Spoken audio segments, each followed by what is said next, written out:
Waiter, my husband just spilled his wine. No problem, madam. I'll get you another one. Thank you. Could you make the next one less clumsy?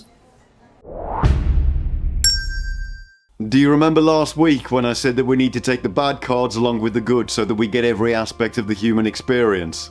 Well, this is another one of those times. But hey, this is another opportunity to see the rich tapestry of life in all its glory. You're fooling no one but yourself, you know. The Five of Cups is a card of loss, grief and regret. It signifies a time in our lives when the pain of loss can be so overwhelming that we just can't see beyond it. And nowhere is that more apparent than on the Waite Smith card. Arthur Edward Waite describes it as a dark, cloaked figure looking sideways at three prone cups. Two others stand upright behind him. A bridge is in the background leading to a small keep or holding. Waite refers to the figure as a he, but there isn't really anything in this image to suggest that. Rachel Pollack points out that it could be a man or a woman, and that the subject of the card, in this case loss, affects everyone equally. She says the androgynous character of the figure indicates that sorrow unites the sexes.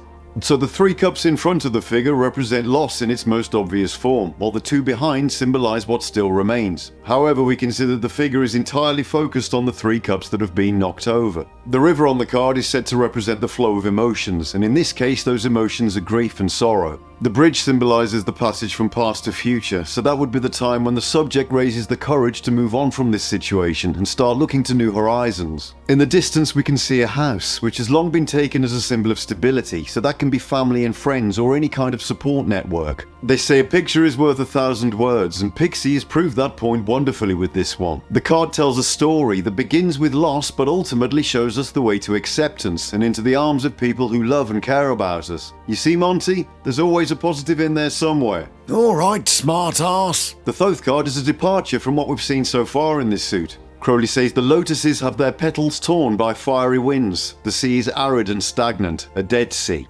There's a lot of red and black on this card. Crowley and Harris really focused on the Kabbalistic references here and produced something that looks quite unnerving. Milo Duquette says with this card the Suit of Cups takes a dramatic and sinister turn. So I think there's an opulence to this image with the shining glass cups, but the black water lilies arching over the top makes it look really imposing. There's something vaguely demonic about this one. Crowley must have agreed. He said, moreover, these cups are arranged in the form of an inverted pentagram, symbolizing the triumph of matter over spirit.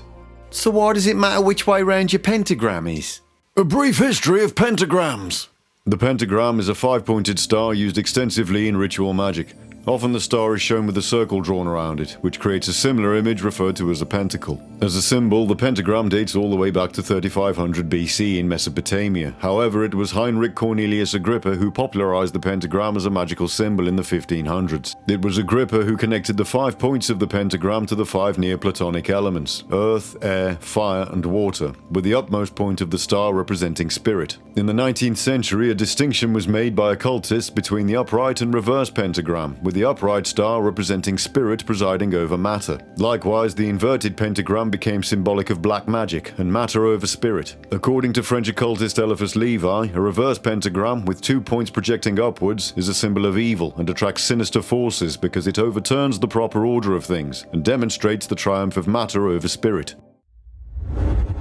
So I talked about this when I made my video for the devil back at number 15 in the Major Arcana. If you look at that card, you'll see that Pixie painted the devil with an inverted pentagram on his forehead to illustrate that point of matter triumphing over spirit. This went on to become the symbol of the Church of Satan for this very reason. Now, just as I said in that video, I'm not passing judgment on anyone or contradicting anybody's beliefs. I've got absolutely no problem with Satanists, just as I've got no problem with Christians. My philosophy has always been that as long as you're not hurting anyone, fill your boots. However, as an aspiring occultist and seeker of knowledge, I'm just stating that the school of thought which informed the Hermetic Order of the Golden Dawn, and by extension the Rider-Waite and Thoth tarot decks, believe the inverted pentagram to be a symbol of evil. Eliphas Levi said the flaming star, which when turned upside down, is the hieroglyphic sign of the goat of black magic. It is a sign of antagonism and fatality. It is the goat which is attacking the heavens with its horns. You'll never guess what's on the Sforza and Marseille cards. 5 turnips. To be fair, they do look a bit like turnips on the Marseille card. Anyway, they're both looking as flowery and cuppy as ever. The Solar Busker card is... I think the artist must have had a real beef with trousers. He's clutching something. He looks a little bit like the Fool, with his stick over his shoulder and the dog ripping his kecks off. I can recreate that image if you like. Yeah, I'm good, thanks. Their number is 5. You would hope that there'd be 5 cups on the 5 of Cups tarot card. A number which also indicates, with its serpentine shape, the successive progression of individuals. Yeah, I always think that when I look at the number 5. That'll be £5, please. Ah, a number which also indicates, with its serpentine shape, the successive progression of individuals. Fascinating. £5, please. The Hermetic title for the Five of Cups is Lord of Loss in Pleasure. Disappointment is the other title for this card, so we're dealing here with the grief that comes from loss, and that can manifest itself in many different ways. Coping with loss is considered to be one of life's greatest challenges. It can come from losing a loved one, to a relationship breakup, to losing your job and your financial security. It essentially comes down to losing something that was significant to us, and that leaves a gap in our lives when it's gone. Now, it's interesting that this subject would appear at the 5th card in the suit. In 1969, psychiatrist Elizabeth Kubler-Ross introduced the concept of the 5 stages of grief. This was the idea that people experiencing loss would go through 5 distinct emotional states, starting with denial and working through anger, bargaining, depression, and eventually arriving at acceptance. If we were to connect that to the Waite-Smith card, we could say that crossing the bridge over the river would symbolize that final stage of acceptance. This would be the time when we come to terms with the sad or disturbing event, and we find the strength to carry on and start looking to the future. The Five of Cups corresponds to the Scorpio zodiac sign and to the planet Mars. We've moved on to the Scorpion, the tarot's favourite arachnids that do a little dance before they mate, a bit like a nightclub at 2 a.m. Scorpio is thought to be a sign of emotional intensity and determination. Mars is the planet of action and energy, so when we combine that with Scorpio, we get a potent blend of assertiveness and drive. Mars in Scorpio individuals can be drawn to uncovering hidden truths, and this connects to the Five of Cups in terms of how it encourages us to examine our emotions and explore what lies beneath the surface. Mars in Scorpio celebrities include King of the Podcast Joe Rogan, Queen of the Chat Show Oprah Winfrey, and who you gonna call? Bill Murray. The Five of Cups resides in the world of Briar and sits at the 5th Sephira of Geberah on the Pillar of Severity. So we're at Geberah, which is the Sephira of Severity, but it's also known as Strength. All the fives in the tarot live here, and as a result we often find there to be a lot of conflict and strife when it comes to these cards. Rachel Pollack says the fives concern struggle and sometimes pain. With wands we saw the adventure of competition. Cups show the emotional reaction to loss. Now, it's important that we don't just view this as a negative Sephira, as sometimes severity has a necessary function in our lives, as long as it's not taken too far. For example, it's important that we're assertive when we set boundaries, and that we exercise discipline when the situation calls for it. Dion Fortune says in Geberah we have a warrior king, leading his people in battle, defending his kingdom from the assaults of the enemy, extending his boundaries by conquest, punishing crime and destroying evildoers. The Five of Cups herb is horsetail.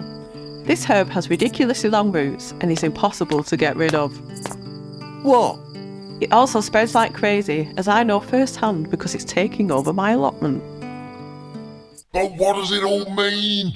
The Five of Cups is generally taken as a symbol of loss, grief and sadness. It can also signify focusing on past regrets and missed opportunities, which can lead to unhappiness and a sense of defeat. Waite says it is a card of loss, but something remains over. 3 have been taken, but 2 are left. It is a card of inheritance, patrimony, transmission, but not corresponding to expectations. With some interpreters, it is a card of marriage, but not without bitterness or frustration. Remind you of anyone? Anyway, the 3 spilled cups can be representative of us taking responsibility for things that have gone wrong due to our own actions. Rachel Pollack says has she herself knocked over the cups, either through recklessness or by taking them for granted. The 2 other cups represent what still remains, but as we can see, the figure is not paying any attention to them, as though the pain of loss has completely engulfed that person to the point where nothing else matters. Pollack goes on to say she needs to accept that some happiness has suddenly vanished, been knocked over. She does not realise that something remains, for first she must understand and accept the loss. This brings us back to the idea of acceptance, and how that can herald the possibility of new perspectives and emotional healing, by looking beyond what's been lost and seeing what we still have. That means the people who care for us and are willing to offer their support while we work our way through these emotions. The Thoth card with its title of disappointment carries the same meaning as the Waite Smith card in this case. This tarot implies a flattering letter from a relative. Dear Kippi, your videos are witless drivel and you've got all the charisma of a dog turd. Love, Auntie Marge. It's not very flattering, is it? There's a couple of different ways of looking at this card in the upside down position. First, it can be a sign of not accepting the loss and trying to ignore the pain or keep it from surfacing. The other is about becoming aware of what still remains in our lives, where it says reversed, news, alliance, affinity, consanguinity.